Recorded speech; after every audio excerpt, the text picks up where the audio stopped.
पावसाळ्यातील ही एक चूक तुम्हाला हॉस्पिटलमध्ये पोहोचवू शकते। पावसाळा सुरू झाला की सर्दी, ताप आणि पोटाचे विकार वाढतात। पण या दिवसात सर्वात मोठा धोका असतो तो फूड पॉयझनिंगचा।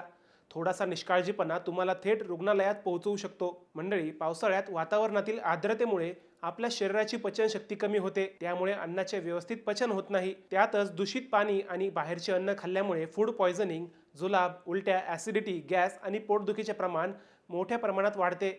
फूड पॉयझनिंगची काही महत्त्वाची लक्षणे म्हणजे मळमळ, सतत उलट्या होणे, जुलाब, तीव्र पोटदुखी, ताप, थंडी वाजणे, अशक्तपणा, चक्कर येणे, तसेच डोकेदुखी आणि अंगदुखी अशी लक्षणे दिसू लागल्यास दुर्लक्ष करू नका आणि तातडीने डॉक्टरांचा सल्ला घ्या। पावसाळ्यात शक्यतो हलका आणि ताजा आहार घ्या। मूगडाळ भात, भाज्यांचे सूप, ओवा किंवा जिऱ्याचे पाणी पचनासाठी फायदेशीर ठरते। दुसरीकडे भाजी, वडे, जास्त तिखट आणि तेलकट पदार्थ वारंवार खाणे टाळा। तसेच रस्त्यावरील उघड्यावर ठेवलेले अन्न खाणे शक्यतो टाळावे। मंडळी, थोडीशी काळजी घेतली तर पावसाळ्यातील अनेक आजार सहज टाळता येऊ शकतात। त्यामुळे स्वतःची आणि आपल्या कुटुंबाची काळजी घ्या। माहिती आवडली असेल तर व्हिडिओ शेअर करा आणि लाईक करा।